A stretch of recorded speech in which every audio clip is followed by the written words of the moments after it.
আমার একটা রুচির ব্যাপার আছে, আমি যা পরি পোশাক, দামি পোশাক পরার ট্রাই করি, ভালো পোশাক। এই যে আমার ওয়েস্ট কোট, এটা আমি পাকিস্তান থেকে নিয়ে আসছি, এটা আমি অহংকার না, বোঝাবার স্বার্থে বলছি। টুপিটাও পাকিস্তান থেকে নিয়ে আসছি। এই যে ঘড়ি, এটা বিদেশি দামি ব্র্যান্ডের ঘড়ি। আমি আজকে বিকালবেলা বলছিলাম যে আয় হায় হায়, এত দামি দামি পোশাক পরে আমি ঘুরতেছি। আমি বগুড়া হাইওয়ে রোড হয়ে যাচ্ছি টাঙ্গাইল কিংবা ঢাকা, পেছন থেকে একটা ট্রাক এসে একটা ধাক্কা মারবে, একটা ধাক্কা খেয়ে রুহুটা বের হয়ে যাবে। আমার সব দামি ব্র্যান্ডের ওয়েস্টকোট, জুব্বা, টুপি, চশমা, ঘড়ি, আমার ব্লেজার, আমার জুতা খুলে সাদা কাপড়ে প্যাকেট করে 3.5 হাত মাটির নিচে আমাকে কবর দেওয়া হবে। এটার নামই তো দুনিয়ার জীবন, ঠিক কিনা বলে? রূপেরই গৌরবে সাজিয়াছ সাজ, সোনা দানা কত কি আর রাজকী পোশাক। যেদিন প্রাণ চলে যাবে সবই পড়ে রবে, প্রাণ চলে যাবে সবই পড়ে রবে। গায়ে দেবে মার কিনো থন রে মন আমার, কেন বাঁধো দালান ঘর, একদিন মাটির ভেতরে হবে ঘর রে মন আমার, কেন বাঁধো দালান ঘর, ঠিক কিনা বলে? দেহ তোমার চর্ম চর গলে পচে যাবে, শিরার উপর শিরাগুলি ছিন্ন ভিন্ন হবে। মঞ্জু মেরু দণ্ড সবই হবে খণ্ড খণ্ড, মঞ্জু মেরু দণ্ড সবই হবে খণ্ড খণ্ড। পড়ে রবে মাটির উপরে মন আমার, কেন বাঁধো দালান ঘর। একসাথে গাইবেন আমার সাথে, একদিন মাটির ভেতরে রে মন আমার, কেন বাঁধো দালান ঘর। প্রাণ পাখি উড়ে যাবে পিঞ্জর ছেড়ে, ধরা ধাবে সবই রবে তুমি যাবে চলে। বন্ধু বান্ধব যত, মাতা পিতা যারা সুত, সবই ভবে তোমার পরে মন আমার, কেন বাঁধো দালান ঘর। একসাথে, একদিন মাটির ভেতরে হবে ঘর রে মন আমার। বলেন সবাই আল্লাহু আকবার। আমি আমার চশমা খুললাম, এবার সবাই আমার চোখে 3টা সেকেন্ডের জন্য তাকান। সবাই আমার চোখে চোখ রাখেন। এই চোখটা এই মুহূর্তে আমি বন্ধ করব 5 সেকেন্ডের জন্য, এবং আপনাদের সবাইকে, কথাকে বলছে ভাই আমার কলিজার ভাই, কথা বলো না। 2টা চোখ 5 সেকেন্ডের জন্য সবাইকে বন্ধ করতে হবে। কেন?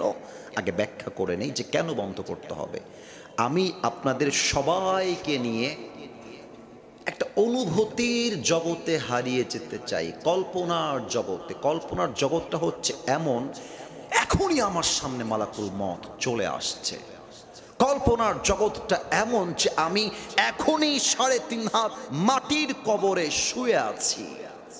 কল্পনার জগৎটা এমন যে এখনই আমার প্রত্যেকটা আমলের পাই টু পাই হিসাব আল্লাহর সামনে দেওয়া শুরু হয়ে গেছে। Just like that.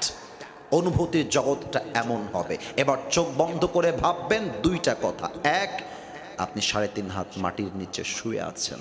1। 2 নাম্বার, আপনি কল্পনা করবেন আজ ফজরের নামাজের পরে বগুড়ার শিবগঞ্জে আপনার জানাজার নামাজ হবে। কল্পনা, জাস্ট কল্পনা। একটু চিন্তা, একটু মৃত্যুকে স্মরণ, একটু আল্লাহকে স্মরণ, একটু কবরকে স্মরণ, একটু মালাকুল মতকে স্মরণ করবেন। চোখ বন্ধ। আমি আমার চোখ বন্ধ করেছি। স্টেজে যারা আছেন আমি আবদার রাখবো আপনারাও চোখটা বন্ধ করবেন, মাথাটা নিচের দিকে থাকবে। আমি আবারও বলছি, শিবগঞ্জবাসী, বগুড়াবাসী, চোখ বন্ধ, মাথা নিচের দিকে। আমি 1 থেকে 5 গুনবো, সবাই নিজেকে কবরের নিচে ঢুকিয়ে একটু অনুভূতি করেন, একটু অনুভব করেন। 1, আস্তাগফিরুল্লাহ। কেউ কথা বলবা না, কোনো কথার আওয়াজ যেন আমার কানে না আসে। আমার আবদার, তোমাদের পায়ে আমার হাত। 2, আস্তাগফিরুল্লাহ। 3, ভাবেন কবরে আছেন, আপনার সামনে মালাকুল মউত আছে, ফেরেশতা আছে। একটু ভাবেন যে আপনি কবরে সাদা কাফনের কাপড়ে প্যাকেট হয়ে শুয়ে আছেন। 4, 5, সবাই চোখ খোলেন, আমার দিকে চোখ তুলে সোজা আমার দিকে তাকান। আল্লাহ তাআলা মৃত্যু নামের জিনিসটাকে 2টি ভাগে ভাগ করেছেন। এক হচ্ছে নামাজি বান্দার মৃত্যু, আর এক হচ্ছে বেনামাজি বান্দার মৃত্যু। নামাজি বান্দার সামনে যখন মালাকুল মউত এসে দাঁড়িয়ে যাবে, হাদিসে আসছে তার দেহের চামড়ার রং হবে সাদা ধবধবে, জুব্বা হবে সাদা, দেখতে হবে লম্বা তাগড়া যুবকের মতো। এসেই নামাজি বান্দাকে ডাক দিয়ে বলবে, ইয়া আইয়াতুহান নাফসুল মুতমাইন্নাহ উখরুজি ইলা মাগফিরাতিল্লাহি ওয়া রিজওয়ানি। এই নামাজি বান্দা, আসো আসো আসো আসো। নামাজি বান্দা বলবে, আইনাল খুরুজ, কোথায় যাব? এবার মালাকুল মউত বলবে, ইলা মাগফিরাতিল্লাহি ওয়া রিজওয়ানি। সুবহানাল্লাহ, আসতে পড়বেন না, আগে তরজমাটা করে দেই। মালাকুল মউত বলবে, আরে আসো, আল্লাহর জান্নাত তো তোমার অপেক্ষায় বসে আছে, সুবহানাল্লাহ কইতে পারলেন না মিয়া? এবার সবাই আমার হাতের দিকে তাকান। এইটা টিস্যু, এমন কেউ নেই যে জানে না, কিন্তু প্রশ্ন ওইটা নয়। প্রশ্ন হলো, একটু তাকান তো, উত্তর যেন ভুল না হয়। বলেন তো, এইটা কি গোল না চারকোনা? Right answer. তো ভয় কিসের রে ভাই? আরেকবার বলেন, গোল না চারকোনা? ওদিকে কে উঠছে? এই জায়গা মতো ফু মেরে দিব, বিয়ের গোষ্ঠী উদ্ধার হয়ে যাবে একেবারে, খবরদার। না না, কেউ যদি উঠে যায়, আমি কারো চোখে পর্যন্ত পড়ে নাই, 1 ঘন্টা ওয়াচ করতেছি প্রায়, কেউ যদি উঠে যায় ওর লুঙ্গিটা টান দিয়ে ধরে বসায় দেওয়া লাগবে। চায়ের দোকানে বসে থেকে 2 ঘন্টা আড্ডা মারে, টাইমের পরোয়া হয় না। ফেসবুকে রিলস দেখে ফজর থেকে নিয়ে সন্ধ্যা পর্যন্ত, টাইমের পরোয়া হয় না। তাফসীর মাহফিলে 1 ঘন্টা ওয়াজ শুনবে, মাজার ব্যথা শুরু হয়ে যায়। এটা মুনাফিকি ছাড়া কিছুই হতে পারে না। টিস্যুটা দেখাচ্ছিলাম, আমি হাদিসে ফিরে যাই। আল্লাহ বলছেন, হাদিসে আসছে, কাফাম মিন আকফানিল জান্নাহ ওয়া হানুত মিন হানুতিল জান্নাহ।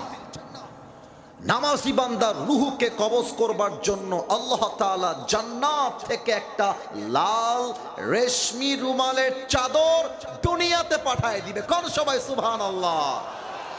এটা হচ্ছে নামাজি বান্দার মরণ। কিন্তু বেনামাজির মৃত্যু বড্ড ভয়ঙ্কর হবে। যেই বাবারা তাদের সন্তান বেনামাজি, যেই মায়েরা এখনো বেনামাজি, মায়েরা বোনেরা আপনার কান খাড়া করবেন। অনেক মেয়ে আছে দেখবেন নামে পর্দা করে, কাজে একদম জিরো। আর মেয়েদেরকে বলবো, বোরকা পরলেই দিনদার হওয়া যায় না। কারণ মমইন পার্কে যেই মেয়েগুলো বয়ফ্রেন্ড নিয়ে প্রেম করে বেড়ায়, তার 80% বোরকাওয়ালিরাই প্রেম করে বেড়ায়। যুবক ভাইরা আমার, দেখো বেপর্দা মেয়ে, অশ্লীল মেয়ে, যেই মেয়েরা টিকটকে দেহ দেখিয়ে নেচে বেড়ায়, যেই যুবকরা পর্নোগ্রাফিতে আসক্ত, যেই মুরব্বী বিড়ির নেশায় আসক্ত, তার মৃত্যু কত ভয়ঙ্কর হবে।